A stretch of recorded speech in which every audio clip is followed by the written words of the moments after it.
Welcome to Melbourne!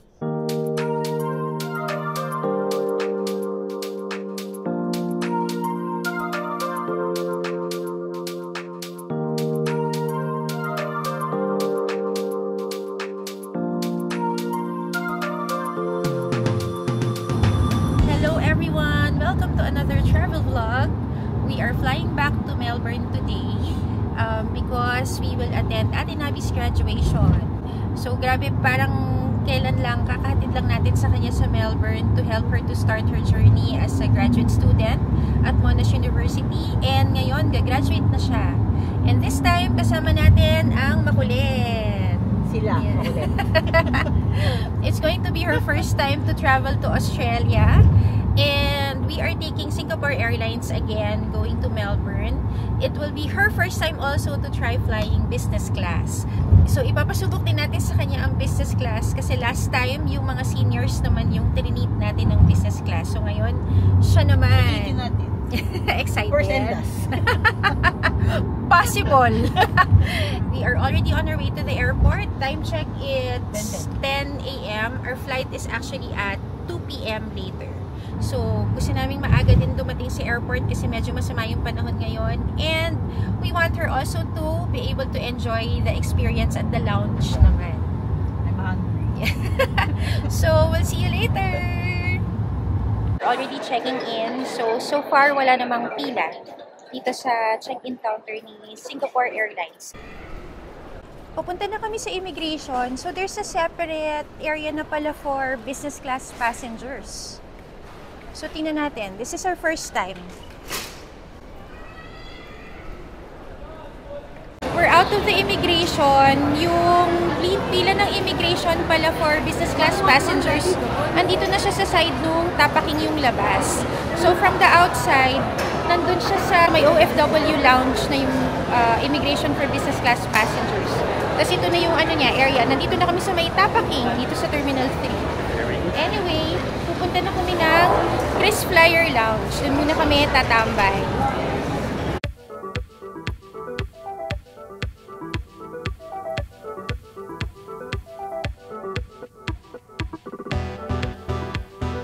By the way, yung flight nga pala namin is supposed to be at 2 p.m. today. Pero sinabihan kami ng counter na yung flight namin might be delayed because the plane is still in Singapore. So they offered naman an earlier flight, which is the 1 p.m. flight kasi may available seats pa naman daw. So tinake na namin siya kesa madelay yung flight namin at baka hindi pa kami umabot dun sa connecting flight namin going to Melbourne from Singapore. Okay, so instead na 2 p.m. yung flight namin, aalis kami dito ng 1 p.m. So again, we're already here at the lounge. Ito yung lounge ni Singapore Airlines. So kasama natin ngayon si Buday. Siya yung special guest natin ngayon. Hindi namin nakasama yung dalawang boys kasi may pasok. So they cannot join us in this trip. Kaya si Buday na lang yung sinama namin. Sinama din pala natin si ate sa trip na to kasi actually siya yung nag-alaga kay Navi when she was young. Kasi nag-work ako. So, it will be nice naman na ma-witness niya yung graduation din ni Navi sa Melbourne. Time check, it's 12:30. Papunta na kami sa boarding gate. Boarding na daw in 5 minutes. We will be at gate 111. Okay, excited? First time in business class. O sige, sa susunod Sa susunod ko isasama kita. Economy ka na lang. Yabang.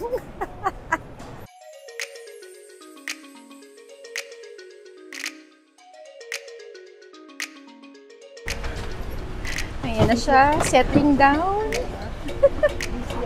Aray ko. Champagne. What's this again? Sorry. It's a peach moscato. Like to try. Is it sweet? Something sweet. Non-alcoholic. But it's alcoholic, yes. It's alcoholic? Yes. Oh, okay. Just the orange juice. Yeah. Just orange juice for me. Thank you. Ano kinuha mo? Gusto ko muna welcome drink.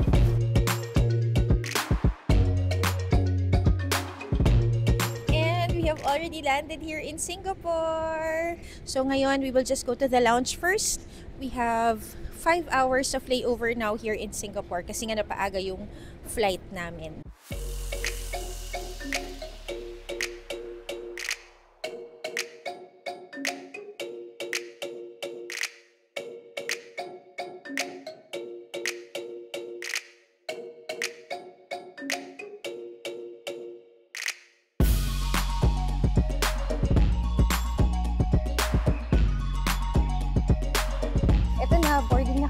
doon pa lang sa gate, binigyan na kami ng immigration card for Australia.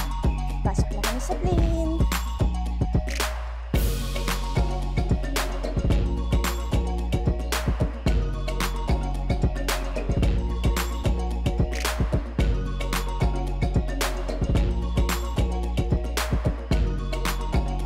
Welcome to Melbourne! Nakalabas na kami ng airport. Buti na lang, mabilis lang.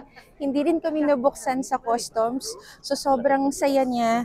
Kasi actually, nakapag-e-gate din kami ngayon. So, no questions. E-gate lang kami dumaan. Si daddy lang, hindi nabasa yung passport niya. He had to line up dun sa person. Ito nga pala yung immigration form ni Australia. Just make sure to declare everything and maging honest kayo sa lahat ng mga dala ninyo pagpasok ng Australia para hindi kayo magkaproblema. Kami, nag-yes kami sa number 1 kasi may mga dala kaming vitamins and medicines. And nag-yes din kami sa number 6 and 7 kasi may mga dala din kaming food items for Nabi. Although yung mga dala namin are pastries, chips, and instant noodles. And hindi naman kami nagkaproblema. Basta wag lang kayong magdadala ng meats and chicharon. Kasi yun yung parati nilang tinatanong sa amin kung may chicharon kami sa bagahe. So I guess yun yung bawal. So, mag-Uber muna kami going to Navi's place. See you later! Ayan na! Pakatagal mo, ate! Ang lamig!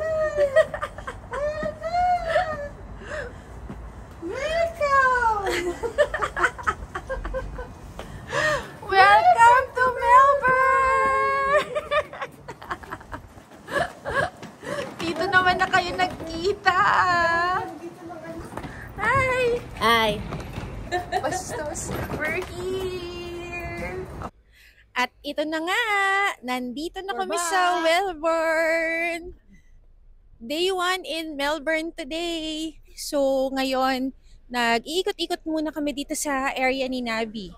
So, this is how her neighborhood looks like. Ito yung neighborhood niya. Ayan, tatawid na daw kami.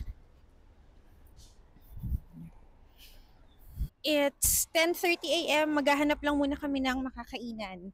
See ya! First meal in Melbourne. Nandito kami sa Vanilla near Nabi's house. So, this is the meat platter for 2. And the calamari, grabe ang laki ah. Nakalimutan ko i-check kung magkano yung mga presyo nila. Parang mga 38. 89. This is $89 pala. So ito, $35. Pero ang dami naman. Diba? Ang dami. Ito sabi nila good for 2 lang to. Ang dami kaya. Tapos may risotto pa kaming padating. Hello, nandito kami sa Huntingdale Station kasi may kukunin si Nabi. Pero gusto ko lang ipakita. Ayan o, para siyang cherry blossoms. Are those cherry blossoms? We don't know. Look, ang ganda din nila tingnan. Ang dami. There. Kasi pa spring na. So patapos na yung winter. So nagbo-bloom na yung mga plants.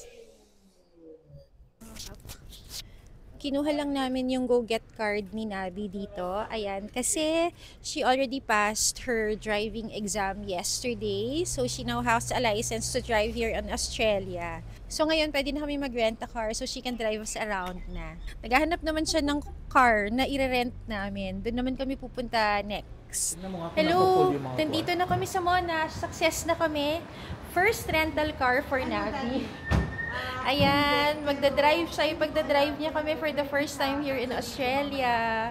Sa Go-Get kami nag-rent ng kotse kasi mas mura siya, although meron siyang membership, but the price for the car is cheaper. Ang okay lang sa kanya ngayon kasi may promo sila na 1 month free. Tapos cancel anytime. Ayan, so mas okay siya.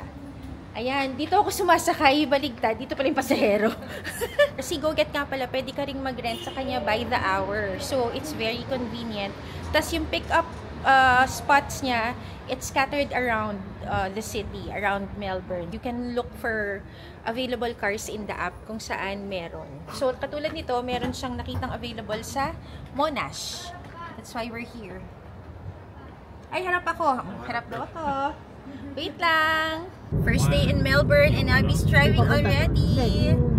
It's also her first time to drive here in Melbourne without an instructor kasi nga kahapon lang niya nakuha yung driver's license niya. Yeah, so we can go around and drive around na with ate. Ayan sila sa likod ng mga pasahero. I'm praying.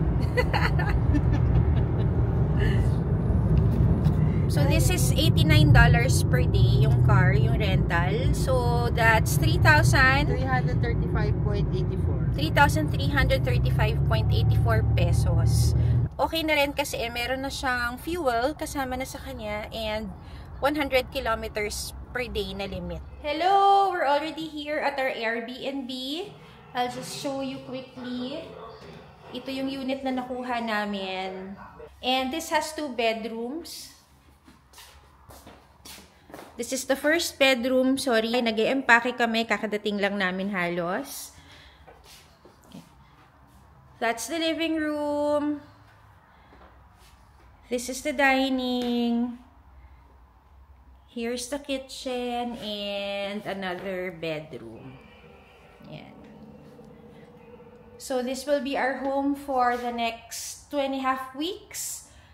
Kasi dun sa bahay ni Nabi naman magsistay yung parents dun ng roommate niya because they are graduating nga. So kami na lang, and we can't fit there. We cannot fit there. So kami na lang yung nag-Airbnb. Anyway, it's nice. I like our unit. So it was a good choice. Ah yes, I'll show you the veranda. Open. It's a balcony. There, this is the veranda and we can see Chadstone Mall. Ayan na. Si Chadstone. So, That's where I work. yeah, that's where Nabi works. Tatawid lang kami dyan sa main road and we'll be there na. So, this is very convenient. Lalo na for Nabi. Kasi nga, she's working at Chadstone right now. So, hindi kami makapag-stay sa CBD area. Kasi nga, si Nabi has work. Kaya dito kami sa area malapit kay Chadstone kumuha ng place. Shout out to Starbucks Chatty. Shout out Starbucks Chatty! I'll meet you soon! So that's it. And then we're just going to go grocery for our mga personal needs dito sa bahay. Kasi dito sa Melbourne, walang mga sari-sari store na malapit. So baka walang 7-Eleven na malapit. So kailangan naming we have to make sure. Kailangan namin na maniguro na meron kaming stock ng a little bit of snack man lang dito sa bahay. So we'll do grocery first. This couch is so long. See ya! Yung sockets nga pala sa Australia, ganito yung itsura. So bumili na ako ng adapter sa Shopee bago pa kami umalis. Pakita ko lang sa inyo, nag-grocery kasi kami. Parang gusto ko biglang magnilaga. Ayan o. Kasing laki ng mukha ko yung repolyo. Oh, look at that. Ang laki. Minsan nga may Magkano to? Kasi walang dalang check. $8, $7.99. Ganyan siya kalaki. Kasi laki ng mukha ko. Ikaw rin pati super flight. Ay, kamay ni Daddy. Ay, yes, ay. Malaki pa yun sa ulo. Oo nga eh. Anyway, tapos na kaming mag-grocery. Ayan na ang mga bit-bit nila. Ayan. Konti lang naman yung grocery ko. So ngayon, magdi-dinner na kami sa favorite namin kay Bountiful. Siyempre, first stop talaga. Yes, first stop namin talaga. Parate, Bountiful. Oo, yun ang katumbas ng itsura namin sa Japan. Dito, Bountiful. Grabe magpabili, di ba, kotse? Dahil? Nepo baby ka? Nepo baby ka? Yes, syempre.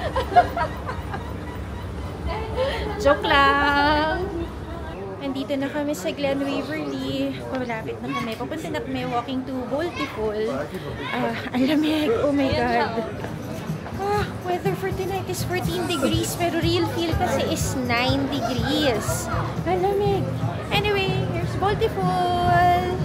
First time ni ate, of course, matitikman to. And kami talaga favorite namin to. Ito yung menu nila. Different kinds of noodles. Pero meron ding dry noodles. Yan. And then you order online. Tapos may mga options din online na pwede nyo i-customize yung noodles ninyo. Average price is mga 20 AUD. Mga nasa 750 pesos per bowl. Ayan na yung kay ate. Super thin yung pinili niyang noodles. Okay, so pwede mo i-customize yung noodles mo. Merong thin, wide. Kay ate super thin. Pakita ng noodles mo. Yan. Nagulat siya, ang laki. Ito naman yung kay daddy. So yung option na pinili naman niya sa noodle is wide. Yan. Sa akin naman, this one, thicker. Ayan, so sinabi wide din yung pinili niya. Ang laki. Sarap. Sarap. Ingitin ko kayo.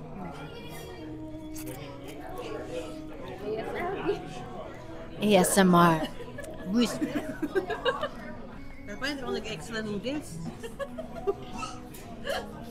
We'll enjoy our dinner first. Bountiful again here at Melbourne.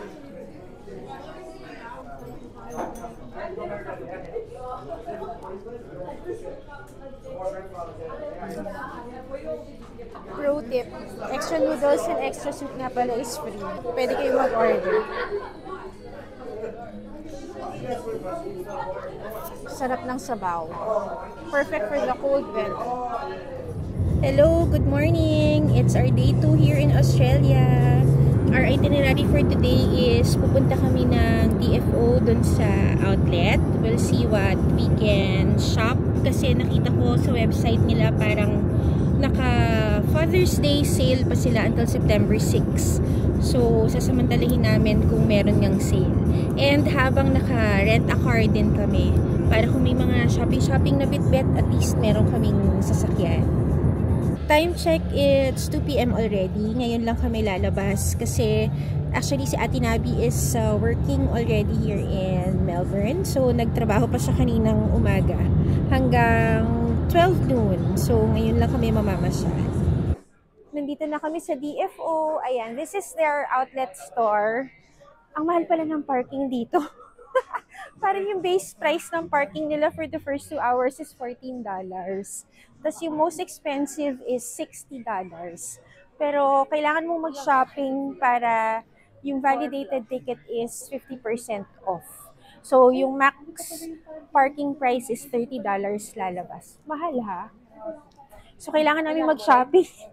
Mapipilitan kaming mag-shopping para makatipid kami sa parking. Oo, para sa parking. Kasi nila mahal ang parking dito. Para makapag-shopping. Okay, mag-shopping muna kami. Kumakain muna kami dito sa DFO. Ito yung order namin ni Buday. Nag-share na lang kami kasi nakita namin ang dami pala nung serving. Dito kami nag-order. Ayan, kay Taiwan House. So we got fried rice, honey chicken, and some beef. Itong dami na yan, it's $17.80. $17.80. So mga nasa 670 pesos. Naghati na lang kami. Tapos si Daddy nag-tom yum for magkano yan? Tom yum and isang tubig, 21. 21. Pero kasi parang $4 yung water mo. Oo. So mga 17. O same price. 17 halos yun sa kanya at saka yung rice namin ni Buday. Nag-mount tayo ng tubig. Ha? Oo nga eh. Mahal ang tubig. Mahal ng bottled water, walang service water. Medyo mahal yung food nila kasi ito yung sa amin ni Buday, 670 pesos. Pero technically, pang isang tao lang siya. Although we got the large. Yung $1 difference lang yung ano eh, small. So, kung mag-share kayo, pwede na din. Pero technically, 300 pesos pa rin yun per person.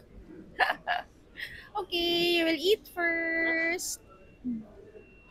Hello, we're done shopping na here at DFO.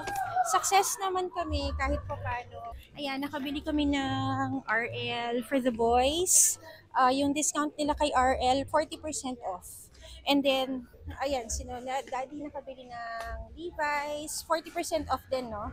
Si Levi's. Nakabili sila Adidas, Tommy. Kasi most of the stores naka 40% off. So ngayon, 6 o'clock na. Hanggang 6 PM lang sila. So, magsasara na. Kaya, pauwi na din kami. Ito na pala, magbabayad na kami ng parking. Ang mahal nga ng parking dito, $28. Kasi ilang oras tayo? 4 hours. 4 hours. $28 naman yung parking namin. So, yung na-discount pala namin dun sa mga pinamili namin, wala din. $28.39. Oh, 1,060 pesos yung parking namin for 4 hours. Sa Makati, dun sa Glorieta.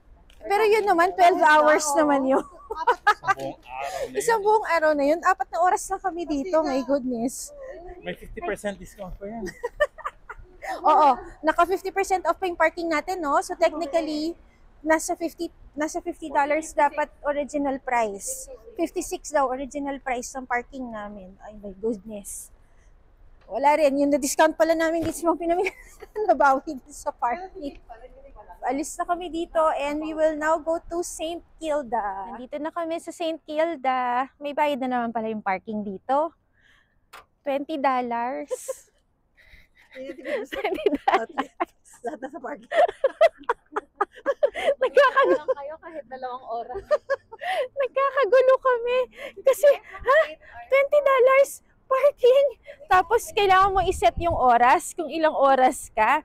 Eh, sabi namin, o sige, ano yung pinakamura? $18 lang. $2 lang. Sige, sagad mo na. Ano ba yan? Malamig na. Malamig dito sa St. Kilda. I told you. Naka-thermal ako, naka-sweater, actually, and my fur jacket. Pero malamig pa din. Weather check, it's 14 degrees tonight. Feels like 11. But it feels like 11. Ang lamig, kasi tabing dagat, mahangin, kaya malamig. We're already here, walking along St. Kilda. Ayan na sila. Ang lamig! Grabe! Ang lamig, no? Oo. Sabi ko sa iyo, buti na lang pinag-thermal ko sila kasi last time kami nandito December, it was summer. Dito ako nagkasakit kasi ang lamig. Pwede pa nga mag-pants ng thermal. Oo. This is St. Kilda. Pupuntahan namin yung mga penguins.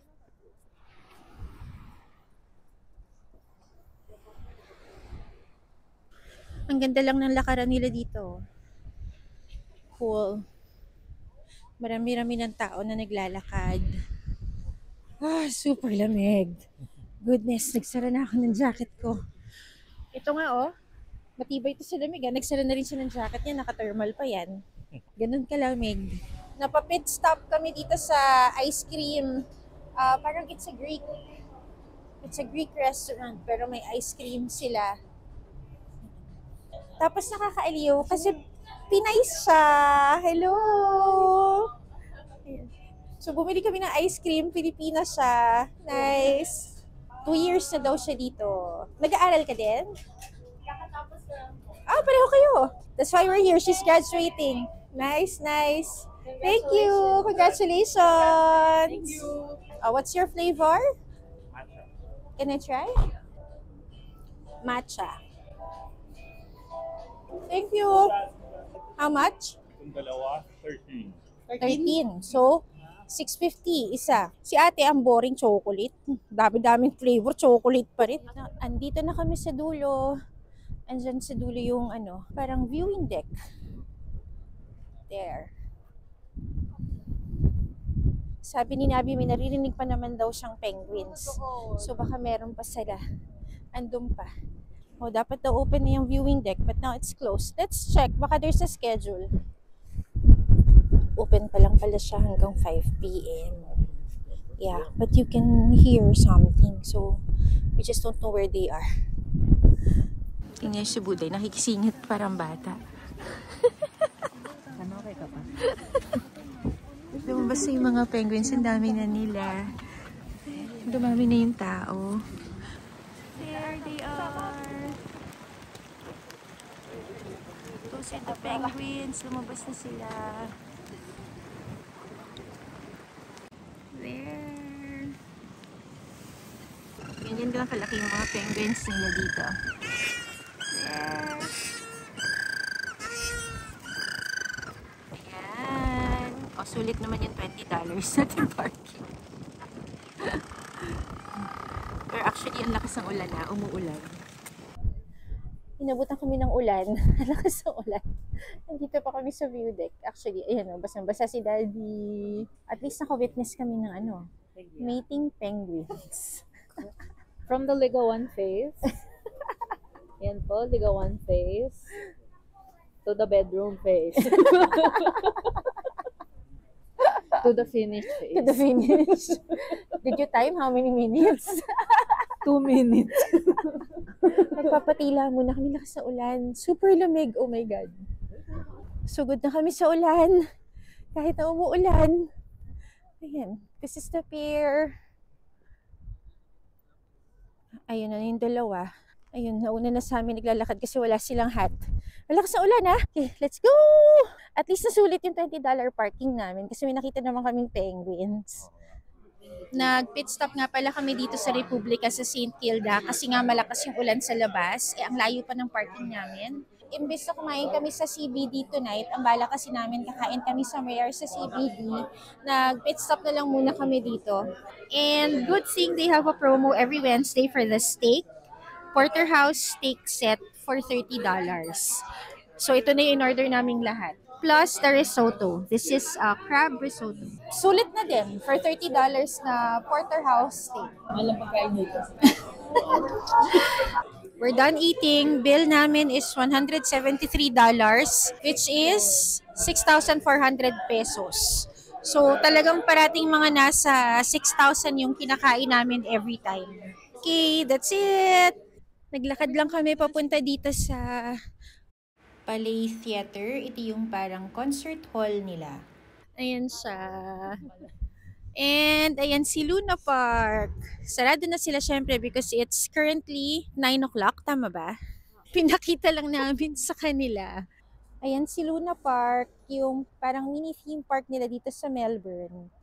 Pero ginagawa yung harapan. It's cordoned off. Kaso may nakita kaming McDo dito sa tapat. Bibili kami ng 50 cents na ice cream yung sundae for dessert. Ito na yung 50 cents ice cream namin from McDonald's. Oo. Kaya nga kami nang McDo 50 cents eh. Tapos biglang gusto nila, ay gusto ko hot fudge sundae. Eh $5 yun eh. Wala available na hot fudge sundae. Balik na kami sa car. And we'll go home na. Pagod na yung driver namin, may trabaho pa bukas. Sumasideline lang ng driver to. Haba pa ng shift ko. Stop over kami sa gas station. Nandito kami sa Shell. Tatry ni ate magpagas ng sasakyan kasi hindi siya marunong magpagas pa. So we'll see kung paano magkarga ng gasolina dito sa Australia. Paano buksan yun? Pero itong si GoGet na car rental, kasama niya yung fuel din sa rent sa kanya. So may sarili siyang credit card na naka-attach dun sa susi ng kotse. Can you see? Here. Yan, kasama siya dun sa kotse. Tapos, dito mo i-charge yung fuel. Ang galing. So let's try. Ang weird yung presyo ng gas nila, 169.9. Ayan o, yung presyo niya, 169.9. Ang mahal naman ang gas nyo! Pero sabi ni Navi, cents daw yan. Pero bakit may period? May point. Cents per liter. Cents per liter. Oh, ano? Tapos, There. Papagas si ate. Press. press what? I don't know. I don't know what those mean. 1, 5, or 10. What's the C? Cancel? Just right. Probably. 10. 10? Bakit Yeah. 10? Bakit 10? Oh, okay, 5. Just to be safe. 1? Hindi kami marunong magpagas. That means $5. Go. Go. Yeah, And then $5. No, but... Okay, $5. Tapos you just press it. it's gonna stop automatically. Kung saan siya magsa-stop. Ayan, And nagkaano na. you're done. And then you pay. Kaya nga, naramdaman mo? Ah, okay. Yung pala yung amount. Ano ba yan? But how do you know if that's enough fuel? I assume That's not enough actually. That's just only 294 liters. Oo, 3 liters Pero lang we yun. just wanted you to learn, so Yeah. it's fine. One more. Oh, how do you pay? Okay. Tapos yung stall number mo, then you pay inside the store. Iwan na natin si Buday. Bye! Taong kotse, bye! Ayan, dito sa loob ng store, magbabayad. Let's see.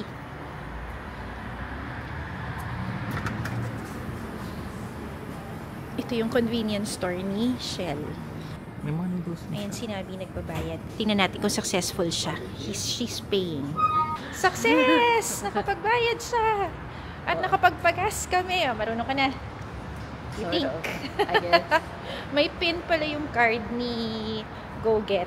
Medyo dun lang kami na ano. The app kinda not user-friendly. Yeah. But Go-Get is great. Oo, pero na-discover naman niya kung nasan yung pin ng card. So, nakapagbayad naman. Okay, susoli na namin yung kotse. Ito na kami, back at Monash. So, ito na. Sinoli na namin yung car. Sa parking nila dito sa Monash, may Go-Get din na available. Ayan yung ibang mga Go-Get cars. Anyway, kasi parang may nag-aaway. Actually, hanggang bukas pa ng 8:30 yung reservation namin dun sa car kasi per day yung kinuha namin. Pero may pasok si Navi tomorrow ng 10 a.m. para hindi na siya gumising ng maaga to return the car. Sinoli na namin siya ngayon. Time check, it's 11 p.m. So, pabalik ng bahay, mag-Uber na lang kami. Ang Uber lang naman namin from here to the house is $13. It's cheaper than if we take the bus because bus is $5 yung pamasahe namin each. Good night! I will end our day here na rin. Pauwi na kami. Good night! Hello! It's September 4 ba ngayon? Yeah. It's September 4 na today. We're starting our day late. Time check, it's 1:30 p.m. already. Ngayon lang kami lumabas kasi may work pa sinabi hanggang 5 p.m. Pero papunta na kaming Sadstone. Ayan. Ayun lang yung Airbnb namin. Tapos, tatawid lang kami. Ito na si Sadstone. Nandyan din nag-work si Nabi ngayon. So, magla-lunch kami and then we'll go around the mall and wait for her to get out at 5 p.m. Yun muna yung ano namin. And shopping lang kami muna around Sadstone today.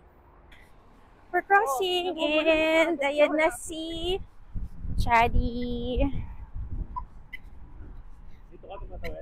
Every morning, hinahatid niya si Nabi. So, kabisado niya na yung Chaddy. Oh my God! Woo! Ang hangin! Go na kami! Yeah! What a lamig? Ang lamig. Sabi niya kanina, okay na, hindi man masyado malamig. Ang lamig! Andito na kami. Ayan yung bus station. Diyan kami galing. And ito na si Chaddy. Ayan. Puntahan natin si Nabi. Guluhin natin siya. Habang nagwo-work siya.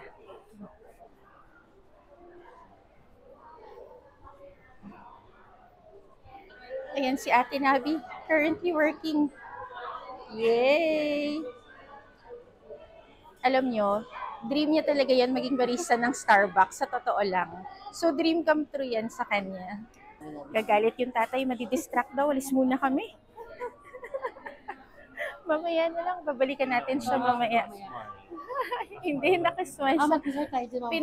Pinagtitripan siya ng mga kasama niya kasi alam nandyan kaming lahat.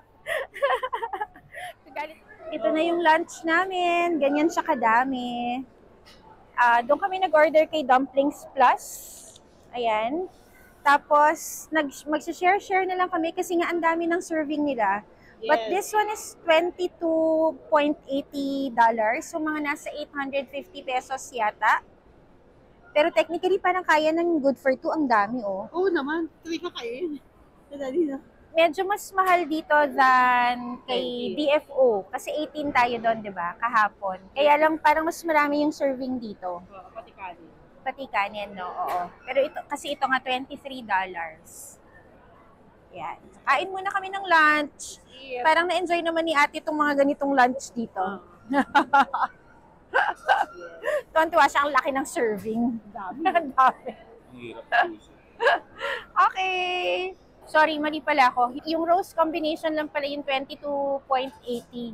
Yung normal na option, $17.80 din pala siya. Same lang nung sa DFO kahapon. Pero masarap din. Oo. 6 hours later. Hello! Trip report. It's 9 p.m. already. Ngayon lang kami kakain. Buti na lang nakahabol pa kami kasi they're closing at 9 o'clock. Nag-shopping lang naman kami dito sa Chadstone today. Natagalan lang kami kasi si Ate Navi bought her graduation dress. At kung saan kami nakarating, buti naman naging successful. May nabili naman siya finally. Ayan. So dito naman kami kay Rice Workshop. Ayan. I got udon. And then they got the Wagyu bowl. How is it? Okay lang. O, tapos nag-combo kami. May kasama siya dapat na sides. Ito na yung sides namin. Ayan na. Pero dahil closing na sila, binigay na rin naman nila sa amin lahat ng natira. Sana hindi na pala kami nag-order ng combo. Anyway, we're just gonna eat first. And then after this, we're gonna go home na. We have an early day tomorrow because we're going to Mount Buller tomorrow for our tour. So, mag-snow trip kami tomorrow. Our meeting time is at 5:20 a.m. So, we have to leave the house at 4:30 to go to the meeting place. So, we're going home early tonight. Bye! Bye! Happy eating!